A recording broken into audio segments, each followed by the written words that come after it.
নতুন বছরে নির্বাচন চায় বিএনপি, ন্যূনতম সংস্কার করে তা সম্ভব বলেও মনে করছেন তারা। আর এজন্য অন্তর্বর্তী সরকারকে সব ধরনের সহায়তা করতে প্রস্তুত বলে জানিয়েছেন দলটির কেন্দ্রীয় নেতারা। পাশাপাশি দ্রুত নির্বাচনের জন্য অন্য রাজনৈতিক দলগুলোকেও সোচ্চার হওয়ার আহ্বান তাদের। বলছেন, গণঅভ্যুত্থানের চূড়ান্ত বিজয় অর্জিত হবে এর মধ্য দিয়ে।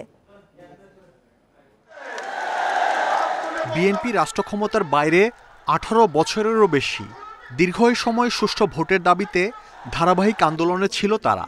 ছাত্র জনতার অভ্যুত্থানে শেখ হাসিনা সরকারের পতনের পর এখন দাবি দ্রুত নির্বাচনের। দীর্ঘকাল অনির্বাচিত সরকারের হাতে ক্ষমতা থাকা উচিত নয়।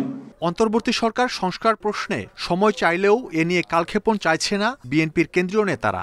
তাদের প্রত্যাশা, ন্যূনতম সংস্কার শেষেই হবে ভোট, নতুন বছরেই আসবে নতুন সরকার। এই যে নির্বাচনকে ডিলে করার যে একটা প্রবণতা, এটি আমার কাছে খুব সুখকর বলে মনে হচ্ছে না।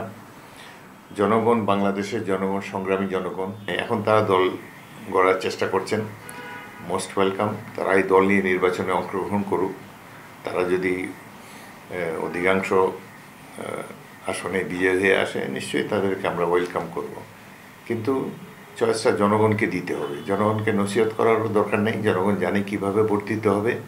কমিশনের দেয়া সংস্কার প্রস্তাবগুলো সংসদে গৃহীত হতে হবে নির্বাচিত সংসদ সদস্যদের হাতেই। আর সে কারণেই বিএনপি মনে করে অনির্বাচিত সরকার জনগণের ইচ্ছার প্রতিফলন ঘটাতে পারবে না।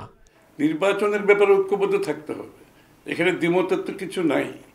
যত বেশি বিলম্বিত হবে তত বেশি দৈনন্দিন রাষ্ট্র পরিচালনা আরো কঠিন হবে। এটা তো খুবই স্বাভাবিক।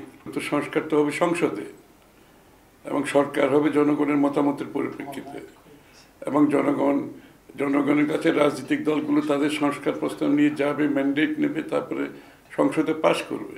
নতুন বছরে নির্বাচন করতে যথেষ্ট সময় আছে, আর এ কাজে অন্তর্বর্তী সরকারকে সব ধরনের সহযোগিতা দিতে বিএনপি প্রস্তুত বলেও জানিয়েছেন কেন্দ্রীয় নেতারা। মাহমুদ শরীফ, ইন্ডিপেন্ডেন্ট নিউজ, ঢাকা।